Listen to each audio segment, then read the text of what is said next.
Lloyd Vance, kind enough to join us on the Boardwalk Honda Hotline. Does a great job covering the NFL. Good follow on Twitter. And also a correspondent for the NFL Network. Overreaction, underreaction, what'd you take away from the first weekend in the NFL, my friend? Q, just glad it's back, and there was a lot of excitement. We did see some sloppy play, but overall, I thought it was a very good week this week in the NFL. All right, I thought it was sloppy play. I was just happy to have football back.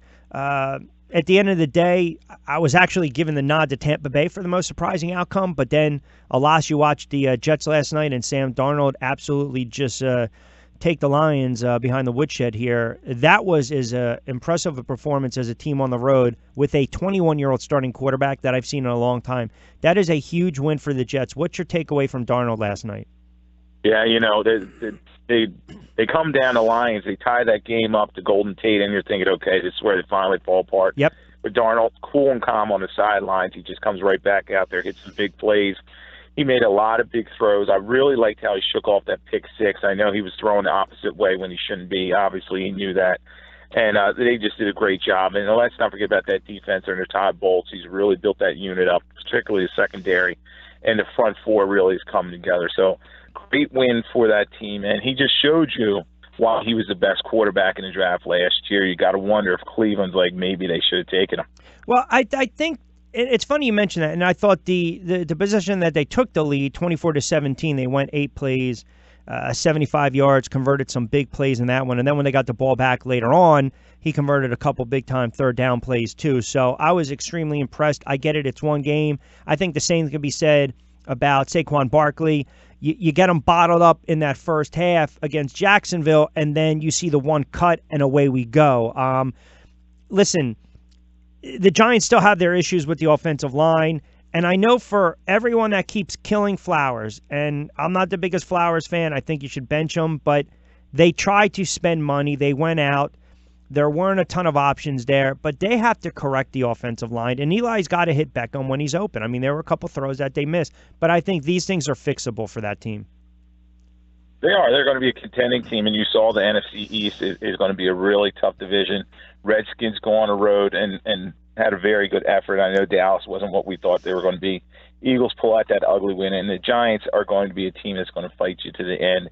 Eli Manning, as you were saying, looked a little rusty in the game. Obviously, the offensive line, we know Hernandez and Solder are going to really hold it down on their side, but that other side, maybe they bring in a street free agent or something to shore that up. But I think in the end, definitely Shermer is going to be on that offensive unit to clean things up, and they're a team that's definitely going to compete. Well, how about this? They haven't scored 30 in about 3 years, and the Jets scored 31 in the third quarter. And the reason I bring up Barkley and Darnold respectively is because everyone's going to have the debate, right? And I'm sure when Barkley was pretty much locked down for a half, well, this kid's a bust, right? And then all of a sudden Darnold throws a pick six. I mean, listen, I had no problem that the Giants went out and drafted a quarterback. I like Darnold the most out of all of them.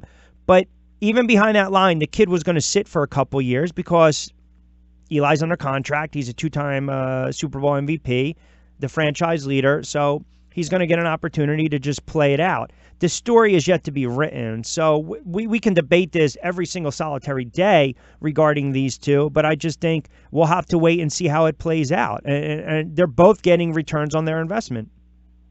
Definitely. And I tell this to all the fans, and I always have these mad Twitter people and emailers that send me messages, my season's over, why am I even watching this?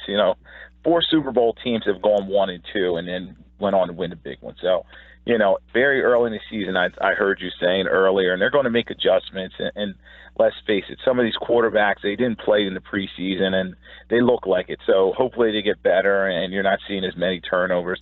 But there were some disappointments out there. But overall, I thought there were some very strong performances, particularly I liked what the Chiefs did. Yep. The Ravens were just dominant out there defensively. You thought they would do that. And you talked about the Bucs earlier. What a surprise that game was. Yeah, and you're right. I mean, now here's the thing with the Bucs, right? Winston, he's got the 4-game suspension. Now, just what if they go out and they go 2-2 under Fitzpatrick, and you got a little juice with that offense, and he's playing good football? I mean, you're Cutter. At this stage of the game, you're on the hot seat. You can't worry about feelings being hurt. I mean, that's going to be something interesting, that storyline down there in Tampa Bay. If Fitzpatrick plays well, and they're hovering right about 500, and they're putting up some points. Would you then go back to Winston? Well, right now you have to say Fitzpatrick has won that job. He accounted for 5 touchdowns in the game. He was throwing the ball downfield. They saw Deshaun Jackson get back into the game plan, and then they got a little bit of a running game. And that defense has some attacking players on it as well. So they did a good job, I know, in terms of they didn't stop Breeze throughout the game, but at the end of the game when it really mattered, Gerald McCoy and those guys really step up to shut him down. So it's a situation where we saw a couple of years ago in Tennessee where Kerry Collins was the veteran, a guy that was leading the team. They were winning games. Vince Young was the popular guy who was the big draft pick, and he had to kind of sit on the background. So when you look at Jameis Winston and his situation, he's hanging on kind of a thread with that team and their ownership because, let's face it, he has not performed that well on the field and he can't really stay out of trouble, kind of immature. Maybe they're looking to Fitzpatrick to kind of save Cutter's job, as you're alluding to. The Dallas Cowboys, they have a good defense, but because their offense, quite frankly, stinks right now, that defense has to understand our margin of error is pretty small. With all that being said, I know the line was a little banged up. They couldn't run the ball against Carolina. Prescott has to play better. 19 of 29 for $170. He was under duress. He always seems to have accuracy issues, and I'm just wondering, was it an aberration what we saw a couple years ago, the perfect storm with that line and Elliott? Well, Travis Frederick is hurt. That's the center and the guy that's in charge of that line, and we'll see if he's able to come back from that unfortunate disease that he's fighting through. But they only gave Ezekiel Elliott 15 rushes for 69 yards. They just did not use him enough. And then when you look at the outside 2 receivers, each of those guys, Hearns and the other guy, only had 1 catch. So Beasley had 7 catches for 73 yards. Yes, they were working him over the middle. But as you were saying, Dak kept getting hit over and over again. I know the Panthers have a very aggressive defense with KJ Short and a lot of those guys. But, he should not be running for his life. I know they've built around that line. Teron Smith that particularly did not dominate like he's used to playing at the left tackle position. Dallas got to shore some things up. But, Panthers, tip your cap to them. Once again, Cam Newton, a very good dual threat, and they just made the plays when they had to. Hey, look, I love seeing Watson out there. I know he struggled. I love seeing Andrew Luck out there, and he put up some gaudy numbers. But, my goodness, you got Andrew Luck with all the issues with his shoulder and his arm, and you have him drop back to pass 53 times. I mean, can you give the kid a little bit of a running game, please? Yeah, that was crazy, and what a back-and-forth game that was. And I know a lot of people weren't watching Cincinnati versus Indianapolis, but he did go out there, put forth a very good effort, and made some big plays. They started getting a running game going, and I think they're a team with Ryan Grant making some good catches for them, and he did stay upright. He did take some shots, but let's not forget Cincinnati, what they're doing there. I know I talked earlier about them making the playoffs and winning a game, and they're a team that has some weapons. And then their defense is sneaky good with guys like Geno Atkins. They can really get after you. So that was a good quality win for them. And we'll see if they're able to keep it going. But hopefully Luck doesn't take any more big shots. I still saw him running the football and getting hit. He needs to understand when to get down and when not to take a hit. No, and I think that comes with time. How about Washington on the road against Arizona, and then we'll get into Cousins' debut against Minnesota. Listen, Washington, Adrian Peterson, people think I get on him. He's a Hall of Fame back. He's not the guy he once was a couple seasons ago. You're going to get some of those games from him. But Thompson, catching the ball out of the backfield, Smith efficient, not turning the ball over. That's been the story of his career. He's not going to blow you away with stats, but just be efficient and be cautious and smart with the football. But that's a nice win for Washington to open up the season. Yeah, Q, it's definitely a story of 2 teams. And you see the Arizona Cardinals are rebuilding franchise with Steve Wilkes, their new coach, and I just don't know how good Bradford's going to be at the quarterback position. I've never been a big fan of him. Only 153 yards passing, 1 interception. And then you look on the other side of it, as you're saying, the Redskins kind of going to that old-school football playbook. Alex Smith running for under 250 yards, but Adrian Peterson running for 96 touchdown, and Thompson taking those short passes out of backfield. So it's a very good performance by the Redskins, and we're going to see if they're able to keep it going. But they're a team that can be reckoned with, but they're going to have to keep the score low and try to grind the clock out each week. watching that Bears and Packers game, and you marvel at Aaron Rodgers, but I just think the Chicago Bears spit the bit in that one. I mean, even up 10-0 before the pick six with Kaiser, they were dominating the line of scrimmage. And if you're a Raiders fan, you're watching that game Sunday night, and you're thinking to yourself, "Oh my God, are you kidding me with Khalil Mack?" I mean, he basically, and I say tongue in cheek, wrapped up the Defensive Player of the Year award in 10 minutes. Yeah, they showed that they can play with anybody, but like any young team, they have to learn how to finish in situations. And the good teams always find a way to slip out and get a win. Look at the Patriots last year against a young Jaguars team in the championship game. They had them on the ropes. Everybody's celebrating. They think the game's over. But then the Packers, with that veteran leadership, particularly Rodgers and Randall Cobb, they just fought to the end. And then Cobb hits the big play, and the home crowd gets into it. And then Corey Fuller, I don't want to call out a young DB, but he had that game right in his hands, and he dropped that interception. All right, before I let you get out of here, how about Carson Wentz? I know I don't want to say reports, but different opinions out there that Wentz could be ready in another week. I read something the other day where don't be surprised if he's on the sideline against the Bucs. Now there's 3 or 4 weeks. Now there's a couple of opinion/reports. Don't be surprised if he's not out there until week 9. It's not about Wentz versus Foles at this point to me. If the defense plays the way the defense plays, then with Foles, they're going to be able to win some games. We know that.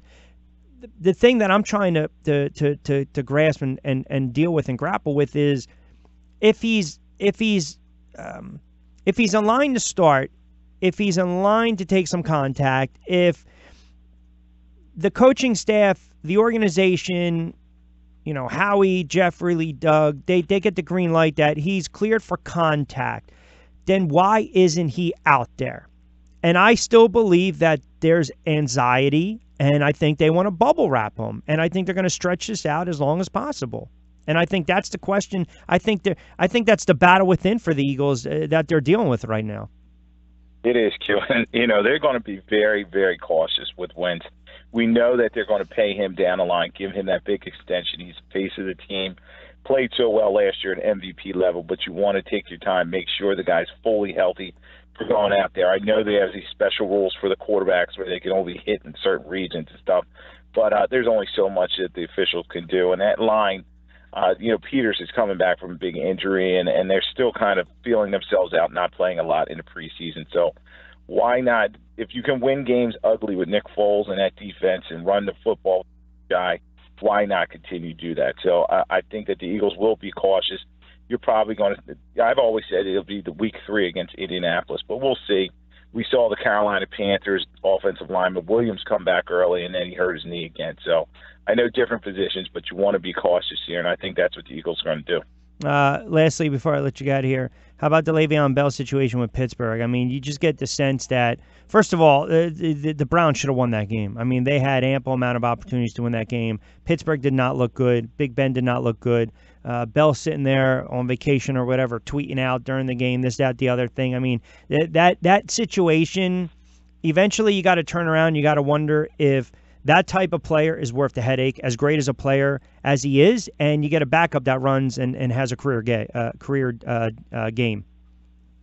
Definitely, and you look at a player like Percy Harvin in the past, he just couldn't get along with anybody. And teams after a while say, you know what, somebody else is going to step up and do the job. And you saw James Conner do that with 135 rushing yards and 2 touchdowns. And the team has rallied around them.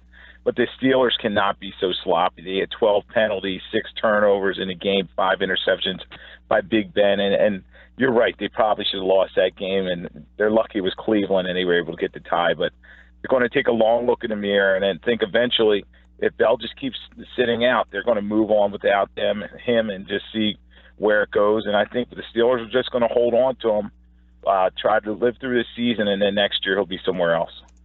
That's it's amazing when you got some of these talented players, but that's a franchise that's never really, they don't cave in. That's not who they are, right? That's not who they are. They're not going to do that, and they're letting you know they're not going to do that. So I guess Bell wants to sit there and he wants to lose out on $800,000, $900,000 a game. Go ahead, have fun, enjoy it. Yeah. The Rooneys will definitely just sit there and they'll just keep playing Steeler football. This week is a game I'm looking forward to. They're playing the Chiefs in Pittsburgh, and we'll see if they're able to bounce back from it. But the Chiefs right now have a lot of firepower. All right. Great stuff as always, pal. Appreciate a couple months. We will talk next Tuesday. Enjoy the games this weekend, bud. All right. Thanks for having me. All right. You got it. Lloyd Vance joining us on the Boardwalk on the Hotline.